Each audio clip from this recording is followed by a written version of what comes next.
ci propos yi nga xam ne ni yëkkati woon na ko. waaw xanaa toujours rek di ko ñaawlu mënuñu ko rafetlu ndax le régime actuel injustice moo leen fi yegg si loo tey et je pense que ki nga xamante ne moo war a xeex injustice suñ ko gisee muy poser acte yoo xamante ne dafay dem dans ce sens mënuñu lu dul ñaawlu ko je pense que effectivement am na lu ñu koy reprocher mais jàpp naa ne li ñu koy reprocher flagrant délit la waroon dem ndax mu ngi ko waxee en direct TFM et je pense que noonu la waroon demee rawatina nag mu nekk combat boo xamante ne dañ ko yàgg porté à l'aube de l'indépendance qu'à nos jours muy article 80 boobu ak 254 ñu gis ne malheureusement parti bu nekk opposition booy jut nguur da nga koy xeex jàpp ne loi la boo xamante ne teguwul dañ ko war a combattre dindi ko fi et une fois à la mouvance à la magistrature suprême après da nga koy bëgg daganal mu nekk loo xamante ne vraiment c'est une éternel recommencement, c'est à déplorer donc une fois de plus ñu ngi demander vraiment à la mouvance présidentielle vraiment de libérer les otages politiques ñooñu foofu du seen place liberté d'expression moo andi particularité Sénégal si suñu Afrique bii ñu nekk ni la démocratie la diplomatie donc il faut que ñu am ce qu'on appelle de la tolérance donc loolu moo ñu andi ba fu ñu toll nii et je pense que fi ñu bëgg a jëm aussi dañ koy soxla muy la tolérance d'ailleurs ñoom ñi passé en prison bari nañ lool Abdou Nguer boobu ba tey ay mbiram donte instruction bi jeex na wante détenu politique gis nga Assane Diouf démb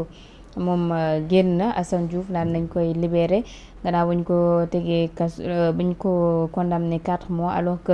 penam sax tëdd na ko ba lu ëpp ndax ëpp na lu ëpp 6 mois tey ndax jotul ñu xoolaat bu baax a baax jàpp yi nga xam ne ñu ngi koy jàpp yenn ci ay leader d'opinion. waaw xam nga loolu dafa bokkoon ci li nga xamante ni dañ ko waroon boole ci réforme yi ndax ñoom comme li ma wax rek ils ont subi une injustice boo xamante ne donc Sénégal yëpp tegoon nañ ci seen bët donte am na loo xamante ne ñu ngi leen koy jiiñ ñu waxoon ne après amnistie bi dañ ko war a abroger pour leeral loolu yëpp mais en somme li nga xamante ne moom la ñu mën a résumer mooy que ñoom ils ont subi vraiment une injustice ndax gis nañ ni ñu leen doon jàppee di tëj alors loolu nag li nga xamante ne moom moo ko waroon lijjanti mooy que ce qu'on appelle vraiment ñu mën di gaawal di baral li nga xamante ne moom mooy àtte yi parce que bu dee ku ñu jàpp war la juger ñu yóbbu la maintenant comment ça s'appelle instruction mais bu ñu la yóbbu instruction mais fàtte nañ la fa et en général tu as l'impression que bu ñu bëggee def yenn règlement de compte yi dañ lay yóbbu instruction fàtte la fa donc mu nekk loo xamante ne kenn mënu ko rafetlu mais si ajoute maintenant la grève maintenant des greffiers parce que grève boobu aussi tamit bokk na si li gën a tardel ñu si bëri ñi nga xamante ne waroon nañ taxawuñu à savoir Bachir Fofana à savoir Moustapha Diakhaté entre autres hommes politiques yi nga xam ou aux médias yoo xamante ne waroon nañu taxaw vraiment ñu atte leen malheureusement avec cette grève bokk na ci li leen gën tardé mais en général loolu dafa bokk ci loo xamante ne la ñu waxante woon avec ce régime moo de bu ñu ñëwee dañ koy boole ci réforme yu njëkk yi mooy essayer vraiment de résoudre ce problème qui est vraiment une injustice totale notoire et qui a duré vraiment depuis belle lurette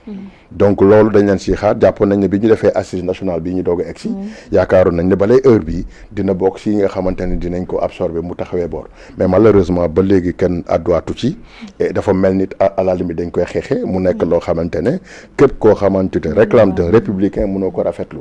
donc une fois de plus loolu aussi dañ leen ci à la limite ça doit être une exigence pour que ñu réformer cette justice là pour permettre maintenant ki nga xamante ne dafa tooñ wala dafa am lu ñu ko war a àttee ak yoon mu mën a taxaw si taxawaay bu gën a gaaw ñu àtte ko moom mu xam fan la féetoo ndax dañ ci gis ñoo xam ne dañ leen di arrêté téye leen ay 6 mois bu ñu taxawee ñu àtte leen tëj leen ay 2 mois maintenant 4 mois yi nga xam moom nga ko fa téye foofu noonu léegi comment ça doit se passer mais ñooñu aussi tamit jot na justice bi xool nañ leen dàmpe parce que ku yore jabar yore ay doom am ay responsabilité nga tëj ko 4 weer si ki nga xamante ne kii ko tëj mu ngi këram di vaquer à ses occupations près de sa famille et cetera moi je pense que injustice la te loolu vraiment dañ si war a liggéey pour mu dañ fii foofu sax laa bëggoon ñu taxaw quelle politique la gouvernement bi war a mener à ce que comme ñu bëri dañ jàpp que ne ñooñu ay délit d'opinion lañ leen jàppe ku si mel ne ñoom Abdou Nguer ñoom Assane Diouf daanaka bëri nañ mu nekk loo xamante ni presque mën naa ne une dizaine yoo xamante ni ba fii régime bi ñëwee jàpp nañ leen te wax sa xalaat souvent ñu bëri noonu lañ jàpp ne loolu lañ leen jàppe déjà wax nga ko sànq sa biir wax régime bi ba mu fiy ñëw dafa am loo xam ne subir na ko en étant dans l'opposition par rapport ak jàpp yi yomb yi nga xam ne moo amoon ban politique la ñu war a teg est-ce que c'est tout simplement ku wax dara rek ñu yóbbu la en prison wala aussi dañu war a xool yeneen méthodes yoo xam ne vraiment dina mën a dox te it ku nekk joxe xalaatam sans pour autant mu heurter les autorités. xam nga dafa am loo xamante ne moom moo nekk la particularité de notre cher Sénégal muy Afrique mais dans le monde entier moo doon suñu démocratie boobu noonu moom la ñuy vanter partout au niveau mondial tey bi nga xamante ne nguur gi muy ñëw mooy le nouveau régime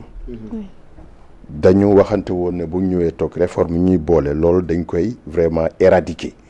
en créant maintenant ce qu'on appelle le juge de la liberté kooku nga xamante ne à côté du procureur dina am possibilité bañ a bàyyi parquet bi moom muy am yenn doole yi parce que boo xoolee le parquet vraiment qui dépend du ministère de la justice, ce ministère de la justice qui dépend naturellement du gouvernement et de son premier ministre, et ce premier ministre naturellement et dépend du président de la République. Ce qui veut dire tout simplement, comme on dit que c'est le maître de la poursuite, képp koo xamante ne daf la bëgg a topp bëgg la andil ay problème mënoo mucc ñu waxoon ne à côté dañ fay teg juge de la liberté nga xamante ne doole ji nga xamante ne moom lañ ko sàkkaloon jox ko mu nekk benn yoon boo xam dañ ko fi tegoon depuis l'indépendance mu nekk vraiment ay lois yoo xam c'est des lois caduques des lois yoo xamante ne jamono daf ko raw ndax ay loi la yoo xamante ne vraiment boo xoolee ak jamono fi mu toll mënatuñu jël benn nit ñu tuddee ko le maître des poursuites nga xamante ne ku mu neex mu jàppalu la yow def nga wala defoo mën nañ la fa téye ay 1 an wala 6 mois des fois sax kenn xamul ñaata at nga fay toog ñu doog a jublu seen mbir loolu nag dañu waxoon ne buñ ko bëggee dindi dañuy wàññi maintenant les forces du procureur ñu jéem a créer juge de la liberté nga xam ne dina permettre maintenant au niveau du parquet mu xaw a am benn équilibre boobu noonu nag doon na participer ci li nga xamante ne xëy na dina wàññi loolu ñaareel bi moi je pense que li ñuy tuddee kii volonté politique la volonté politique moo lay permettre nga xam li nga moom xam li nga bokk ak nit ñi ak li nga xam da nga ko war a bàyyi ak nit ñi man dama jàpp ne la ñu waxoon ne muy article 80 nga xam dañ ko jagleeloon le président de la République ñu jëloon 254 def ko ay offense def ko autant pour moi nu mu tëddi diffusion de fausses nouvelles et cetera ñu jàppoon ne yooyu dañu jëloon nit ñi ñàkk leen quand on parle d'un homme politique moi je pense que un homme politique yow boo si duggee mooy que yow yaa étalé pratiquement sa vie privée si àll bi maintenant nag yow yaay xam fi nga yem li nga war a def lan nga war a wax ak fan nga war a yem mais tey jii ki nga xam dañ ko war a protéger muy journaliste bi nga xam dañ la ne sax yow say source may nañ la sax nga bañ ko joxee mais kooku bu ñu demee ba koy arrêté nga war a xamante ne nous vivons une situation critique ndax kooku su dee tey jii da nga joxe benn da nga divulguer ay informations yoo xamante ne ce ne sont pas des informations fondées ki nga xam ne daf lay corriger li mu doon def mooy que droit de réplique daf koy droit de réponse yow mi nga xamante ne yaa ko diffusé woon su dee dafa am loo xam dañ ko war a rectifier dañ la koy delloowaat nga def les rectificatifs mu jeex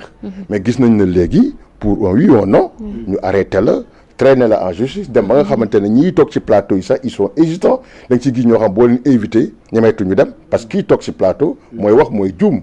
aujourd'hui ay lapsus lu nekk c'est-à-dire que du ñu bàyyi dara loolu laa nu wax un état intolérant et je pense que loolu bokkul si loo xamante ne dafay ñoŋal démocratie mais bokkul sax si élégance politique une fois de plus gis nga la démocratie volonté politique la nit kii ñëw moom mooy xam ne dañ ko fal et il est appelé à quitter demain donc na góorgóorlu bàyyi fi benn héritage boo xam te ne suba dinañ ko si mën a wayal lu rafet effectivement délit d'opinion yooyu Babacar ñu bëri dañ leen di jàpp si loo